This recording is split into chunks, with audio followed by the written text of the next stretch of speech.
Bismillahirrahmanirrahim. Kita akan melanjutkan kajian kita masih terkait dengan fadilah sholatil jamaah. Jadi keutamaan sholat berjamaah ataupun keistimewaan sholat berjamaah. Kemarin sudah kita jelaskan ahad yang kemarin, yaitu beberapa poin ya, keutamaan atau fadilah atau keistimewaan orang yang menjalankan sholat berjamaah. Di antaranya adalah mereka yang insya Allah akan mendapatkan dua kenikmatan dari Allah kalau itu dikerjakan selama 40 hari berturut-turut dan dia tidak tertinggal takbiratul ihram. Kami ulangi sedikit, dijelaskan di dalam hadis sahih, man shalla lillahi ya arba'ina yawman fi jama'atin yudrikut takbiratul ula kutiba lahu bara'atun minan nifaq wa bara'atun minan nar. Siapapun orang yang senantiasa menjaga sholatnya karena Allah, yaitu sholat 5 waktu, dan itu dijalankan selama 40 hari berturut-turut secara berjamaah, dan dia mendapati takbiratul ihram yang pertama, maka Allah akan mencatatnya, dia akan dijauhkan dari dua perkara, dijauhkan dari api neraka nanti pada hari kiamat, dan dijauhkan dari sifat kemunafikan di dalam dirinya. Karena pada dasarnya orang munafik itu orang yang malas-malasan, ogah-ogahan untuk sholat berjamaah. Kemudian selanjutnya Allah menghabarkan juga di antara keutamaan orang-orang yang senantiasa menjaga sholat berjamaah, maka pahalanya akan lebih besar di sisi Allah bagi mereka yang paling jauh jaraknya. Maka Nabi mengatakan inna a'dhaman nasi ya ajran abaduhum ilayya mamsyan wa'buduhum. Jadi orang yang paling besar pahalanya di sisi Allah, ajrnya, pahalanya yang akan didapatkan nanti pada hari kiamat, manakala orang tersebut yang paling jauh jaraknya antara rumah dengan masjid yang digunakan untuk sholat berjamaah. Semakin jauh dari tempat tinggalnya dia sholat berjamaah akan semakin besar a'dhamul ajran, lebih besar pahalanya tinimbang yang paling dekat. Kalau yang dekat itu lumrah, oke, karena dekat bisa dia lompat atau mungkin dia sekali langkah sudah nyampe. Nah ini mungkin dia harus rekoso, harus berusaha keras ya. Dia harus menggunakan sepeda motor atau sepeda ontel ya, menggayuh dia. Maka dengan yang seperti ini pahalanya akan lebih besar. Karena mungkin juga dilihat dari kesabaran, ketelatenan, kesungguhan, dan keistiqomahan. Karena orang berangkat ke masjid itu memang berat, tidak mudah, kecuali mereka yang dirahmati oleh Allah Subhanahu wa Ta'ala. Kemudian fadilah berikutnya orang yang menjaga sholat berjamaah, Bapak Ibu, maka akan mendapatkan cahaya yang paling sempurna di antara cahaya-cahaya yang lainnya. Mungkin bagi orang yang sholatnya di rumah atau jarang-jarang ke masjid ya, itu tidak sama dengan mereka yang senantiasa menjaga sholat berjamaah, terutama 5 waktu, khususnya ketika di waktu malam, di waktu gelap ya. Sholat apa itu? Maka para ahli hadis mengatakan, seperti Syalbani mengatakan, terutama mereka yang menjaga sholat isya ataupun sholat subuh. Jadi orang menjaga sholat isya dan sholat subuh ini cahayanya lebih terang, lebih sempurna tinimbang mereka yang sholatnya di rumah. Makanya Rasulullah SAW menjelaskan dalam hadis Imam Tirmidzi dan Abu Daud dikatakan basyiril masyaina fi dhulumil masajid bin nuri tam yaumil qiyamah. Beri kabar gembira bagi siapapun mereka yang senantiasa menjaga sholat, yang dimana sholat yang dikerjakan itu sholat di malam yang gelap gulita, dia tetap ingin sholat berjamaah ke masjid. Jadi dia keluar dari rumah menuju masjid di waktu malam yang gelap gulita. Meskipun sekarang sudah terang, banyak lampu di sana sini di pinggir-pinggir jalan, tapi itu tidak menjadikan alasan lagi. Pada zaman Nabi tidak ada lampu, apalagi sekarang sudah terang, sudah banyak cahaya, lebih mudah untuk berangkat ke masjid. Maka otomatis Ini malah lebih mudah karena sudah ada transportasi. Kalau dulu jalan dari rumah ke masjid dan posisi juga kondisi yang gelap gulita. Orang yang seperti ini beri kabar gembira, mereka akan mendapatkan cahaya yang sempurna nanti pada hari kiamat ketika mereka senantiasa giat semangat berangkat ke masjid untuk sholat berjamaah. Itu para Bapak Ibu, itu keutamaannya ya. Jadi nanti orang mukmin itu pada hari kiamat akan mendapatkan nur cahaya itu sesuai dengan kadar amal kebaikan yang dilakukannya. Meskipun semua amal kebaikan itu memiliki cahaya, Pak. Sedekah ya cahaya, baca Quran itu ya cahaya, termasuk puasa itu ya cahaya, silaturahim ya cahaya, berbuat baik kepada orang tua cahaya, ya, dan juga membantu orang lain juga cahaya, zikir juga cahaya. Terlebih lagi bagi mereka yang menjaga sholat berjamaahnya di waktu yang gelap gulita itu lebih bercahaya lagi, lebih terang benderang, mulai ujung rambut sampai ujung kukunya, masya Allah. Makanya para jamaah Bapak Ibu, yang dimana Allah Subhanahu Wa Taala menjelaskan di dalam satu ayat, yang dimana ayat ini kalau kita buka ya surat At-Tahrim, surat yang ke 66, yang dimana Allah Ta'ala katakan di dalam ayat yang ke-8. Apa kata Allah? Ya ayyuhalladzina amanu tubu ilallah taubatan nasuha asa rabbukum ayyaghfira ankum sayi'atikum wa yadkhilakum jannatin tajri min tahtihal anhar yauma la yukhzillahu nabiyya walladzina amanu ma'ah nuruhum yas'a baina aydihim wa bi aymanihim yaquluna rabbana asmin lana nurana waghfir lana innaka ala kulli syai'in qadir. Ya. Di dalam ayat ini dijelaskan para jamaah Ibu, Allah memerintahkan kepada orang-orang yang beriman untuk senantiasa banyak bertobat kepada Allah, meminta ampun kepada Allah agar nanti dosa-dosanya dihapus dan dimasukkan ke dalam surga yang mengalir di bawahnya sungai-sungai. Yang dimana nanti pada hari kiamat Allah tidak akan pernah menghinakan, mengecewakan ya nabinya dan orang-orang yang beriman yang bersamanya. Perhatikan, yauma la yuzillahun nabiyya walladzina amanu ma'ahu. Allah tidak akan pernah mengecewakan, Allah tidak akan pernah menghinakan nabinya yang mulia sallallahu alaihi wasallam dan orang beriman yang bersamanya. Sebagian ahli tafsir mengatakan mereka adalah para sahabat Nabi ridwanul alim ajma'in. Di para sahabat Nabi itu enggak ada, Pak, ya. Bu, mereka yang malas-malasan sholat di rumah itu jarang sekali. Namanya sahabat itu mereka yang senantiasa ittiba, mengikuti Nabi. Apapun kalau Nabi ibadah sholat wajib di masjid berjamaah, ya mereka ikut berjamaah, itu sahabat. Ya, apapun yang kerjakan Nabi, insya Allah oleh seluruh para sahabat itu dikerjakan. Tidak ada mereka yang meninggalkannya atau malas-malasan, itu sahabat. Atau juga orang-orang mukmin secara umum yang antusias, semangat untuk mengikuti amalan Nabi. Mereka akan mendapatkan apa? Cahaya, yang cahaya itu akan bersinar di hadapan mereka dan sebelah samping kanan mereka. Jadi cahaya itu yang akan menyinari tubuh mereka itu yas'a baina aidihim wa bi aymanihim, dari hadapan mereka dan juga dari samping kanan mereka. Kenapa samping kiri tidak dijelaskan? Wallahu a'lam. Mungkin samping kiri itu perkara yang buruk. Ya, makanya nggak disebutkan ya. Mungkin wasima ilihim, tapi wabi aimanihim atau wasama ilihim. Di samping kiri mungkin tidak dijelaskan. Kenapa?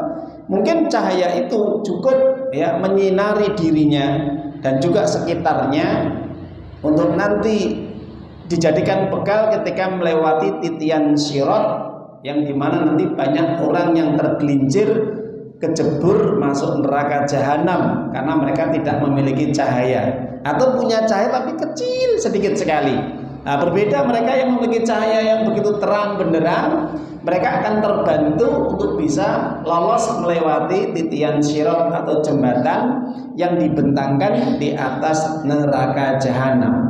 Ya, justru ma'dudun fawqa jahannam. Ya, ini neraka, jembatan yang dibentangkan di atas neraka jahanam. Bagi orang-orang yang cahayanya sempurna, Masya Allah, mereka akan lebih cepat ya segera untuk bisa melewati jembatan yang di atas neraka jahanam itu. Makanya Bapak Ibu, mumpung masih hidup kita ini ya, terutama bagi laki-laki ini ya, jangan kita malas-malasan ya untuk menjaga sholat berjamaah, terutama isya kita harus kita jaga, dan juga subuh ya, supaya nanti cahaya kita ini bisa terang benderang nanti pada hari kiamat. Dan orang yang seperti ini kata Allah SWT bahkan meminta lagi kepada Allah, yaquluna rabbana atmim lana nurana, ya Tuhan kami, sempurnakanlah cahaya kami ya Allah, agar kami nanti bisa selamat untuk bisa melewati cobaan-cobaan, ujian-ujian yang Engkau berikan, khususnya nanti ketika melewati titian syirat, jembatan yang dibentangkan di atas neraka jahanam. Nah itu Bapak Ibu ya. Nah, maka para jamaah Ibu yang dimuliakan oleh Allah Subhanahu wa taala, Nabi ketika membaca ayat ini, beliau senantiasa berdoa setiap berangkat dari masjid, berangkat dari rumah menuju masjid, baik itu sholat isya, terutama sholat subuh ya, terutama sholat subuh ini ya. Apa doanya? Ya Allah maja'al sam'i nuran wa basari nuran ya wa qalbi nuran. Ya Allah, Engkau berikan cahaya untuk hatiku, untuk penglihatanku, untuk pendengaranku. Allah maj'al fawqi nuran wa tahti nuran wa amami nuran wa tahti nuran wa ra'i nuran ya. Ya Allah, Engkau berikan cahaya kepadaku ya Allah, baik itu samping kanan, samping kiri, dari atas sampai bawah ya. Itu Nabi berdoa setiap berangkat dari masjid dengan doa yang seperti ini. Jelas ya? Ini doa yang diajarkan Nabi kepada kita. Kalau kita nggak bisa bahasa Arabnya, pakai bahasa Indonesia. Ya Allah, berilah cahaya yang sempurna ya Allah, mulai ujung rambut sampai ujung kuku. Nah, itu boleh, silakan. Tapi Nabi mengajarkan agar kita banyak berdoa di saat kita keluar dari rumah menuju masjid, terutama di malam yang gelap gulita. Nah itu. Nah itu keutamaan sholat berjamaah, Allah akan memberikan cahaya yang sempurna. Nah itu. Berikutnya para jamaah Ibu, bagi orang yang senantiasa menjaga sholat berjamaah akan mendapatkan keistimewaan dan keutamaan apa?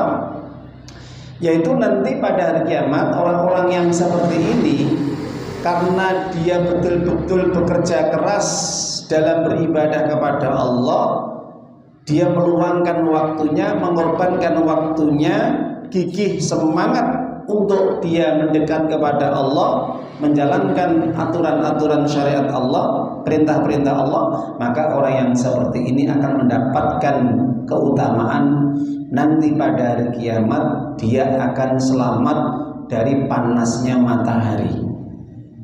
Dari panasnya matahari, sengatan matahari begitu panas yang nanti akan bisa membakar tubuh-tubuh manusia ketika mereka berjejer dikumpulkan di padang mahsyar dalam satu tempat. Seluruh manusia mulai Nabi Adam alaihissalam hingga umatnya Nabi Muhammad SAW yang terakhir itu nanti berkumpul dalam satu tempat Pak Bu, namanya yaitu di padang mahsyar ya. Jadi padang yang begitu ya pasirnya atau tanahnya putih, bahkan lebih putih daripada telur ya. Tidak ada hijau-hijauan, tidak ada pepohonan, tidak ada gunung-gunung ya. Jadi itu alam yang terbuka luas. Saat itu matahari akan didekatkan di atas kepala mereka dengan jarak 1 mil atau di dalam riwayat yang lain 1 jengkal. Bayangkan matahari Bapak didekatkan di atas kepala kita nanti. Dan nanti banyak orang yang mereka merasa panas dengan sengatan matahari. Disebabkan karena apa? Ala qadri a'mali, disebabkan karena perbuatan dosa-dosa yang mereka lakukan. Jadi semakin banyak dosanya, semakin banyak maksiatnya, semakin panas. Meskipun tidak mereka hancur, lumur, luluh ya, lebur, Nah, bayangkan matahari aja sekarang di dekat. Sekarang jaraknya berapa? 150 juta kilometer perjalanan cahaya. Ya. Bayangkan Pak Bu, jarak kita bumi dengan matahari aja jaraknya sudah jauh sekali nih. Perjalanan cahaya 150 juta kilometer perjalanan cahaya. Lah ini 1 mil, 1 kilo Pak. 1 kilo, 1 mil itu sejengkal. 1 mil kan 1,6, 1,7 kilometer. Itu di atas kepala kita nanti. Lah kalau orang semakin nanti terasa panas sampai keringatnya, berkeringat itu menutupi badan kita, ada yang menutupi polo, lutut, pusar, perut, kemudian dada, leher, sampai tenggelam dengan keringatnya. Mereka orang-orang yang semasa hidupnya jauh dari masjid. Jauh dari masjid.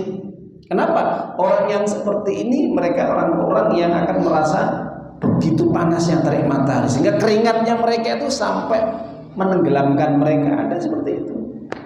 Nah, kecuali bagi 7 golongan, Pak. 7 golongan itu diantaranya apa? Sab'atun yudhilluhum fi dhilli yawmin la dhilla illa dhilluh. 7 golongan yang mereka akan mendapatkan naungan, dan pada hari tidak ada naungan kecuali naungan Allah, pertolongan Allah. Di antara 7 golongan itu kata Nabi, yaitu yang ketiga, warajulun qalbuhu mu'allaqun fil masajid. Pemuda laki-laki yang semasa hidupnya hatinya terpaut, terikat dengan masjid. Jadi laki-laki atau seorang pemuda yang hatinya selalu tertambat, terikat, dekat dengan masjid. Maksudnya bagaimana? Imam Nawawi rahimahullah ya, ketika mensarah hadis ini di dalam kitab Syarah Sahih Muslim, dia mengatakan bahwa mereka orang-orang yang semasa hidupnya sangat cinta kepada masjid, bahkan berusaha untuk memuliakan, menghormati dan meramaikan masjid. Jadi setiap mereka masuk itu mereka kayak itu sudah merasa nikmat, tenang, ya, bahagia. Ketika keluar itu terasa berbeda lagi, pengen kembali lagi. Nah, itu orang-orang yang cinta dengan masjid. Jadi hubul masjid, cinta dengan kondisi masjid, ibadah di dalamnya, sholat berjamaah, zikir, ya, kemudian bermajelis ilmu, dan juga amalan-amalan ibadah yang lain. Nah, ini orang-orang yang nanti insya Allah akan dihindarkan dari terik panasnya matahari nanti di padang mahsyar. Itu Pak Oke, itu keutamaan orang yang senantiasa menjaga sholat berjamaahnya. Kemudian yang terakhir, ya, yaitu keutamaan orang yang senantiasa dia ini menjaga sholat berjamaahnya. Keistimewaannya Pak Bu, orang yang seperti ini dinamakan orang yang betul-betul imannya benar, imannya baik, insya Allah.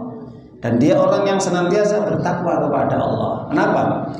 Karena orang yang beriman dan bertakwa kepada Allah, dia akan mencari tempat yang paling tenang, yang paling nyaman, yang bisa membuat sholatnya khusyuk dan tumaninah. Di mana? Di masjid. Itu orang mukmin yang bertakwa. Kalau dia orang mukmin bertakwa itu otomatis ketika dia sholat dia akan cari rumah Allah. Jadi dia tidak melulu atau terus-terusan sholat di rumah, kecuali kalau ada udzur syar'i, sakit ya, atau keperluan yang tidak bisa ditinggalkan saat itu. Nah ini beda. Tapi ketika dia dalam kondisi sehat, maka ketika dia sholat sujud ingin menghadap Allah, mengabdikan kepada Allah, menyembah Allah, dia harus cari tempat yang paling baik, tempat yang paling dicintai. Apa itu? Masjid. Bukan di rumah. Karena tempat yang paling dicintai itu apa? Masjid. Bukan rumah, Pak. Jadi kalau masih ada orang sholat di rumah, berarti dia meninggalkan tempat yang dicintai oleh Allah. Makanya orang-orang yang dia itu sukanya sholat di rumah daripada dia di masjid karena mungkin malas, alasan ini dan itu, secara tidak langsung dia telah meninggalkan tempat yang dicintai oleh Allah. Makanya Nabi mengatakan, al bilad ahabu ilallah masajiduha wal bilad abghadu ilallah aswaquha. Di dalam hadis Imam Muslim dikatakan tempat yang paling dicintai oleh Allah adalah masjid. Sebaliknya tempat yang dibenci oleh Allah adalah pasar. Kenapa? Karena pasar banyak transaksi-transaksi yang tidak benar, banyak riba, banyak sumpah palsu, banyak pencurian, banyak kedustaan, banyak celaan, lan sapi turut, itu pasar. Makanya pasar itu adalah pusatnya, sentralnya pertemuan setan di situ, baik itu jin dan juga manusia. Beda masjid. Masjid adalah tempatnya orang beriman dan bertakwa. Makanya dijelaskan dalam riwayat yang lain, Nabi mengatakan, hadis Abu Nu'aim dalam kitab Al-Hilyah, al-masjid baitun kulli taqiyyin. Masjid adalah tempatnya bagi orang-orang yang bertakwa. Jelas Bapak Ibu ya? Jadi masjid adalah tempatnya orang bertakwa. Kenapa? Karena orang beriman dan bertakwa itu dia akan mencari tempat yang ideal, tempat yang paling baik, tempat yang bisa membuat ibadah sholatnya khusyuk, tenang, ya, bisa menenteramkan hatinya, dia bisa berdoa, berzikir di situ. Maka merupakan solusinya adalah masjid, bukan di rumah. Nah, makanya penjenengan rasakan Pak Bu, sholat di masjid dengan di rumah itu berbeda, gitu. Sholat di rumah sekhusuk-khusuk, ya, sekhusuk-khusuk apapun, ya, itu masih kadang kurang bisa khusuk. Karena apa? Nanti di rumah itu kadang-kadang ada gangguan dari anaknya, gangguan mungkin ada keluarganya, mungkin dari orang tuanya yang menghidupkan TV, suara-suara yang lain, gitu. Belum suara mesin atau suara pekerjaan di sampingnya dan yang lain. Nah itu paling tidak nanti gangguan dari keluarganya sendiri, dari para anak-anaknya itu. Nah beda kalau di masjid, insya Allah, karena tempat yang tenang, dan orang yang senantiasa menjaga salat di masjid ini, insya Allah Pak Buge, orang-orang yang akan mendapatkan hidayah, orang-orang yang mendapatkan hidayah. Di samping dia orang yang dicintai oleh Allah, karena dia sholat di masjid tadi, saya katakan ya, tempat yang dicintai oleh masjid, secara nggak langsung ketika dia masuk ke masjid, orang yang mendapatkan kecintaan, maka dia juga akan mendapatkan prestasi dari Allah. Orang seperti ini tandanya orang yang mendapatkan hidayah. Makanya kalau kita ingin mendapatkan hidayah, di mana Pak Bu? Di masjid. Di situ tempatnya kebaikan-kebaikan, amal solih. Nah itu ada pengajian, ada salat berjamaah, ada bacaan Quran dan yang lain.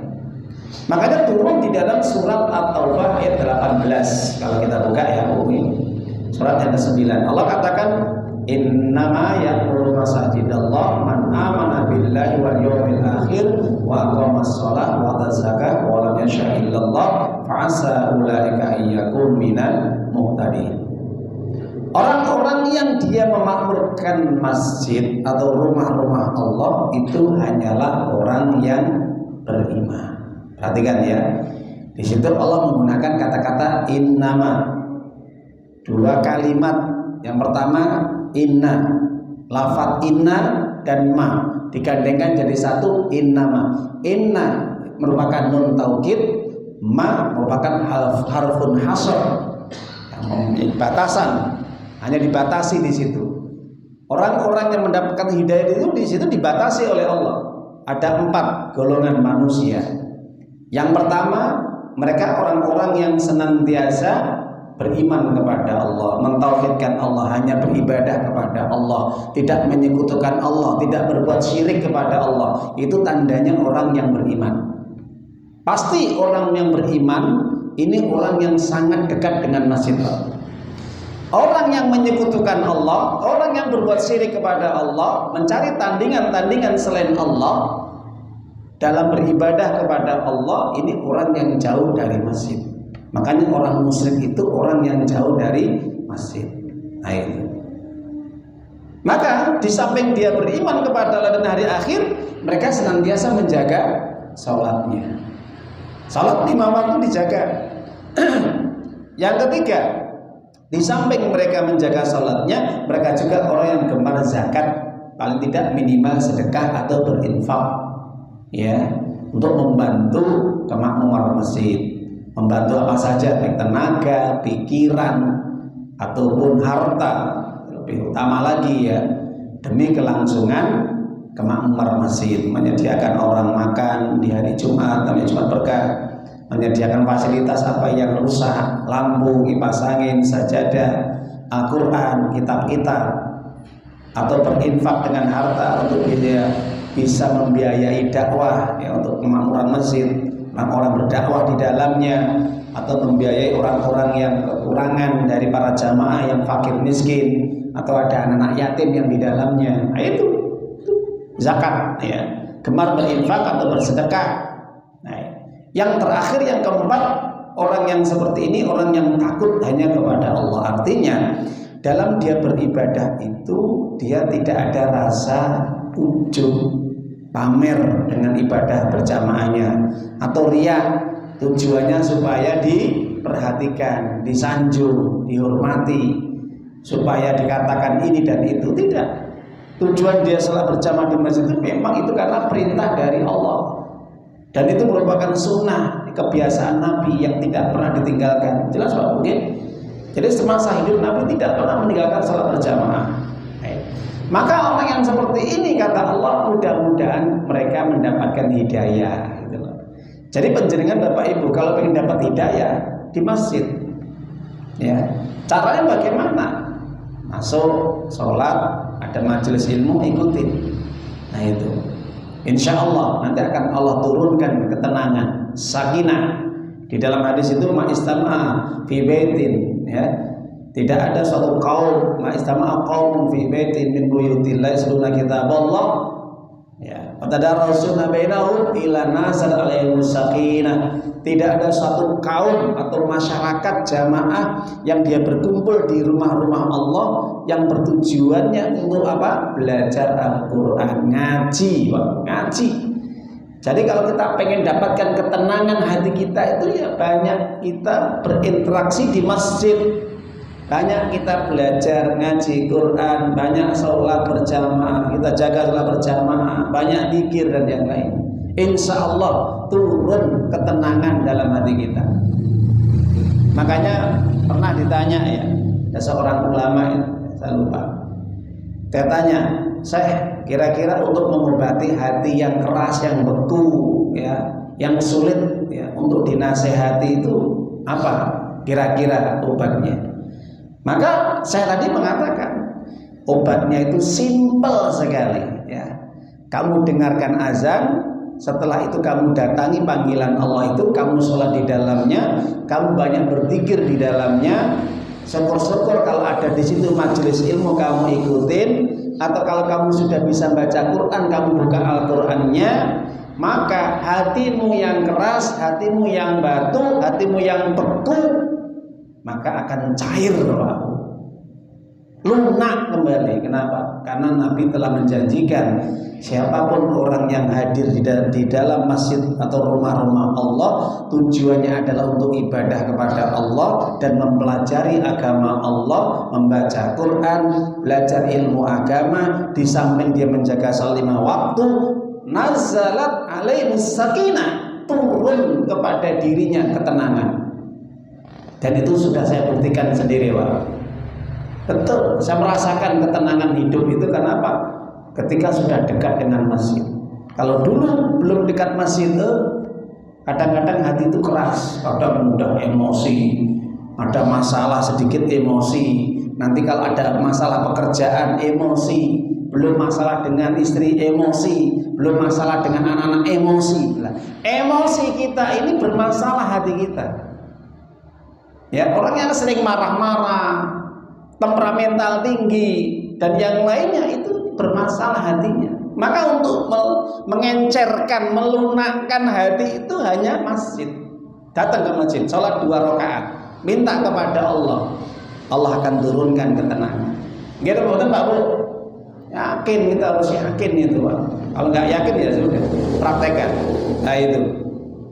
Makanya para jamaah ibu yang dimuliakan Allah Ta'ala, itu terkait dengan keutamaan orang-orang yang senantiasa dekat dengan masjid. Kemudian para jamaah ibu yang dimuliakan Allah SWT, di sini kami akan menambah sedikit bahwa untuk materi keutamaan sholat berjamaah ini sudah selesai, ya. Mudah-mudahan ini tadi melengkapi, menyempurnakan tentang keutamaan-keutamaan atau keistimewaan orang yang senantiasa menjaga sholat berjamaah di masjid atau rumah.